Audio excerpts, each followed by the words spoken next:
శ్రీ గురుభ్యో నమ. శ్రీమాత్రే నమ. నిన్న మనం ధ్యానం గురించి మాట్లాడుకున్నాం కదా. ఈరోజు అది ఎప్పుడు ఎలా చేయాలో చెప్తాను. ధ్యానం ఎలా ఉండాలంటే మన శారీరక పరిస్థితికి, రోజువారీ పనులకి అడ్డంకి కాకుండా సులువుగా చేసుకునేలా ఉండాలి. అలాగే మనం రోజు తప్పకుండా ధ్యానం చేయాలనే పట్టుదల ఉండాలి.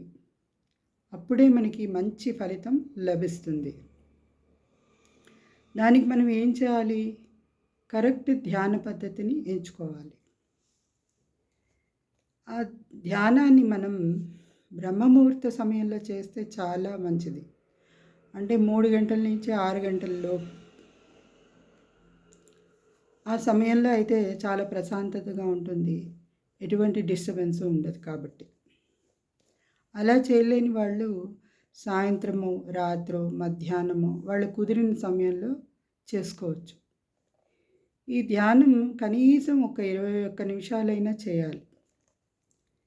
ఇలా పట్టుదలగా చేస్తూ ఉంటే కొన్నాళ్ళకి నేను చెప్పినట్లు ఏది నిజమైన ఆనందమో ఏది కాదో మనకి తెలుస్తుంది.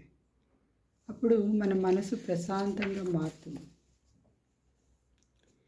ఇంకా ఈ ధ్యానం వల్ల ఇంట్యూటివ్ పవర్ పెరుగుతుంది, ఆరోగ్యం కూడా సమకూరుతుంది.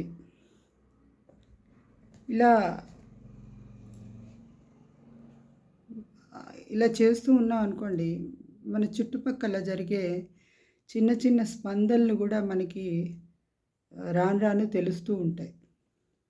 సో మీరందరూ తప్పకుండా ప్రయత్నిస్తారని నేను ఆశిస్తున్నాను. థ్యాంక్ యూ సో మచ్ అండి.